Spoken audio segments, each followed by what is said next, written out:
रात के बाद नव्या अविनाश को फेस करने से हिचकिचा रही थी, लेकिन बड़ी मुश्किल से खुद को स्टेबल रखते हुए वो नीचे पहुंची और बोली, गुड मॉर्निंग। वो अविनाश को ऐसे देख रही थी जैसे कुछ हुआ ही ना हो। अविनाश उसे देखकर गिल्टी फील कर रहा था। आखिरकार उसे पिलाने वाला वही तो था। अगर नव्या ने पी नहीं होती तो ये सब कुछ होता ही नहीं। अपने मम्मा पापा को इतना अजीब बिहेव करते हुए देखकर आरव को बड़ा अजीब लग रहा था। तभी मरियम ने कहा, नव्या, तुमने कल रात कुछ ज्यादा ही पी ली थी। अविनाश के ऊपर तो तुमने वॉमिट भी कर दी थी। तुम्हारे सिर में दर्द तो नहीं है? नींबू पानी मंगवाऊं? ये सुनकर नव्या को इतनी एम्बैरेसमेंट फील हो रही थी कि उसे लग रहा था कि वो जमीन खोदकर नीचे चली जाए। मैं ठीक हूँ आंटी, नव्या ने लड़खड़ाते हुए कहा। उसे समझ नहीं आ रहा था कि मरियम आंटी आरव के सामने सब कुछ क्यों बोल देती हैं। तभी अचानक आरव का ध्यान अविनाश के होठों पर गया। पापा, आपके लिप्स पर क्या हुआ है? उससे खून निकल रहा है। उसने बड़ी मासूमियत से पूछा।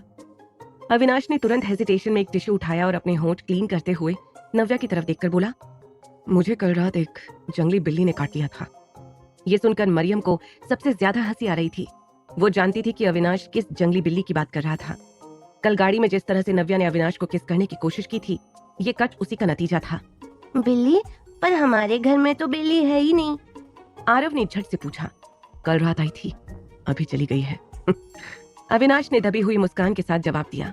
ये सुनकर नव्या शर्म से पानी पानी हो रही थी। आरव को अब भी समझ नहीं आ रहा था कि उसके मम्मा पापा के बीच आखिर क्या हो रहा था।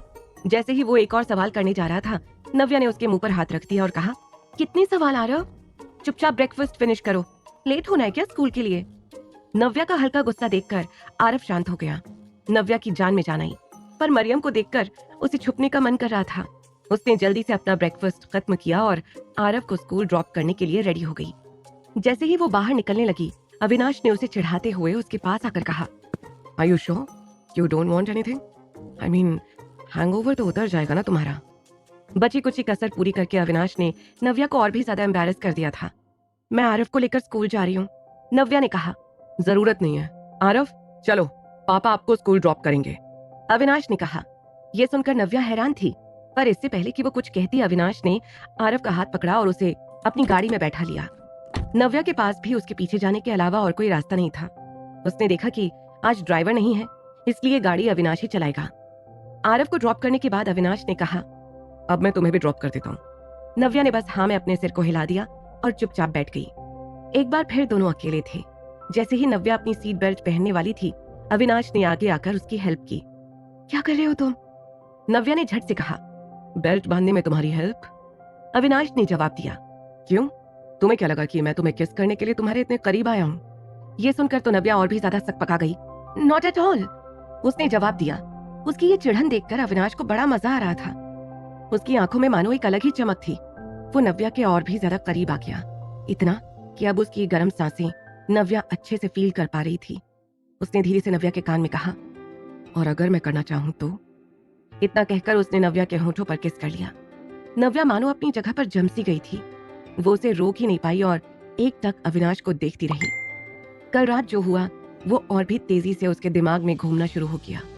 उसे याद आया कि कैसे कल रात उसने अविनाश को जबरदस्ती किस कर लिया था और आज अविनाश ने उसका पूरा बदला ले लिया। उसी वक्त अविनाश ने अपना हाथ नव्या की गर्दन से नीचे ले जाना शुरू किया। नव्या को समझ ही नहीं आ रहा था कि वो क्या फील कर रही थी। इससे पहले कि अविनाश पूरी तरह से अपना कंट्रोल खो देता, वो रुक गया। नव्या का चेहरा पूरी तरह से लाल हो चुका था। अविनाश अपनी सीट पर बैठ गया और गाड़ी स्टार्ट कर दी। नव्या अब भी उसे ही देखी जा रही थी। उसके रुकने के बाद नव्या को एहसास हुआ कि वो कितना खूबसूरत था। ये मैं क्या फील कर रही हूँ? उस दिन भी और कल और आज भी, क्या मेरे मन में सच में अविनाश के लिए फीलिंग्स हैं? वो खुद से बार बार ये सवाल किए जा रही थी। नव्या के ऑफिस पहुंचने तक उन दोनों ने एक दूसरे से बात नहीं की। जैसे ही वो ऑफिस पहुंची, उसने डोर खोला और गाड़ी से उतरकर तेजी से अंदर चली गई। अविनाश की नजर उससे हटी नहीं रही थी। शी इज ट्रूली अडोरेबल, उसने मन में सोचा और मुस्कुराते हुए वहां से चला गया। अपने ऑफिस पहुंचते ही वो सिद्धांत से जा टकराया। क्या बात है मिस्टर, आज इतनी जल्दी ऑफिस? सिद्धांत ने मजे में कहा। सिद्धांत अविनाश को इतने हैप्पी मूड में देखकर बिल्कुल हैरान था। वो हमेशा की तरह गुस्से में नहीं था, बल्कि एक अलग चमक थी उसके चेहरे पर। तभी अचानक उसकी नजर अविनाश के होठों पर गई। अविनाश, तुम? अविनाश समझ गया कि सिद्धांत ने क्या देखा था और वो क्या कहना चाहता था। उसकी स्माइल कहीं गायब हो गई और उसने घूर कर सिद्धांत को देखा।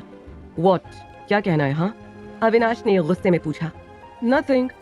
इतना कहकर वो चुपचाप अविनाश के कैबिन में चला गया। तू हर वक्त इतना फ्री कैसे रहता है?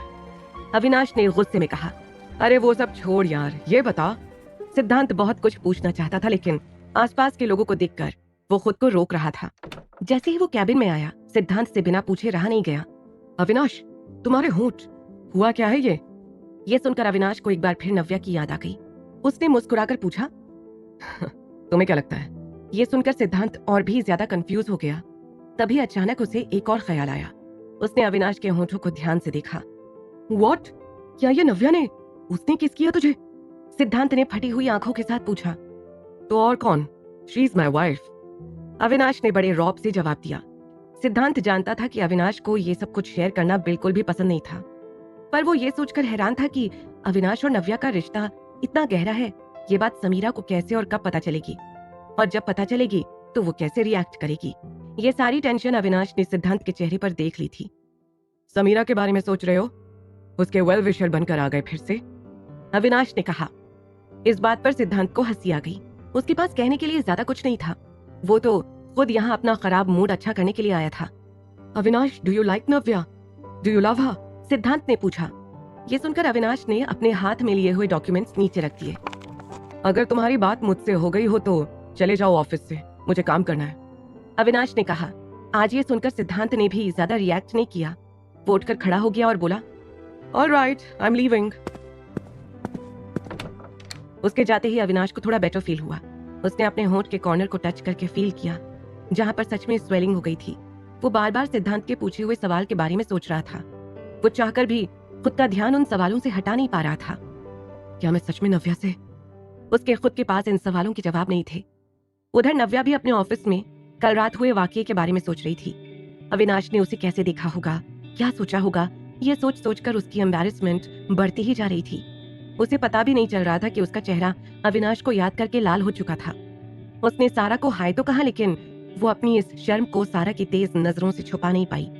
सारा समझ गई थी कि कुछ तो है जो नॉर्मल नहीं है। सारा जल्दी से नव्या के पास आई और पूछा, इज देयर समथिंग रॉन्ग? ये सुनकर नव्या हक्की बक्की रह गई। उसने तुरंत अपने इमोशंस को छुपाते हुए कहा, व्हाट, ऑब्वियसली नॉट। नव्या चाहे जितना भी छुपा ले, लेकिन सारा को उस पर यकीन नहीं था। सारा ने तुरंत उसे चिढ़ाना शुरू किया। मैम, आपकी आंखें कह रही हैं कि आप झूठ बोल रही हैं। Look at your lips, red हो चुके हैं और स्वेल भी हो गए हैं। आपकी आंखें, ऐसी शाइन मैंने इनमें पहले तो नहीं देखी। सारा के मन में जो भी था उसने सब कुछ बोल दिया। अपनी हालत सारा के मुंह से सुनकर नव्या को समझ नहीं आ रहा था कि वो कैसे रिएक्ट करे। सारा, ये तुम क्या बोले जा रही हो? नव्या ने इतना कहकर उसे चुप करवाने की कोशिश भी की, लेकिन तभी सारा ने झट से कहा, ma'am, are you in love? ये सुनकर नव्या पूरी तरह से ब्लैंक हो गई। रोहन भी उसी वक्त ऑफिस पहुंचा था। वो सबको गुड मॉर्निंग बोल ही रहा था कि तभी सारा की बातें उसके कानों में पड़ी। नव्या को शांत देखकर सारा का कॉन्फिडेंस बढ़ता ही जा रहा था। डोंट से नो, क्योंकि अगर आपने बोल भी दिया तो भी मैं मानूंगी नहीं। बताइए ना, मुझे सब जानना है। Who is the lucky guy? सारा ने तो जैसे छोटे बच्चों की तरह जिद्दी पकड़ ली थी। सारा, इनफ। नव्या ने उसे शांत करने की कोशिश की, लेकिन सारा थी कि सुनने का नाम ही नहीं ले रही थी। नहीं नहीं, आप मेरे साथ लंच के लिए चलेंगी और मुझे सब कुछ बताएंगी, सारा ने फिर एक बार कहा। सारा, मैंने कहा ना, ऐसा कुछ भी नहीं है। ना मैं लंच पर जाऊंगी और ना ही मेरे पास बताने के लिए कुछ है, नव्या ने हिचकिचाते हुए कहा। इस बार नव्या को हल्के गुस्से में देखकर सारा शांत हो गई। उसे भी लगा कि उसने शायद कुछ ज्यादा ही रिएक्ट कर दिया। तभी पीछे से एक आवाज आई, सेट पर जाने से पहले मैं यहाँ आकर सबको हाय कहना चाहता था। नव्या ने देखा तो पीछे रोहन खड़ा हुआ था। Okay Rohan, keep me posted, Navya ने बड़े ही फॉर्मल अंदाज में कहा। रोहन ने भी बड़े कॉन्फिडेंस में बस हाँ में सिर हिला दिया। अब वो पहले वाला रोहन नहीं था जिससे अकेले सेट पर रहने में डर लगे। नव्या ने सच में उसे एक लड़के से आदमी बना दिया था। इतनी मुसीबतें देखने के बाद वो सच में बहुत मैच्योर हो गया था। नव्या को रोहन के अंदर ये इम्प्रूवमेंट देखकर बहुत प्राउड फील होता था। रोहन सेट पर जाने के लिए मुड़ा ही था कि तभी उसकी भी नजर नव्या के होंठों पर ठहर गई। वो बहुत कुछ कहना चाहता था। आखिर क्या चल रहा था रोहन के मन में? क्या अविनाश और नव्या सच में एक दूसरे से प्यार करने लगे थे? क्या वो दोनों कर पाएंगे अपने प्यार का इजहार? इन सभी सवालों के जवाब जानने के लिए सुनते रहिए द रिटर्न।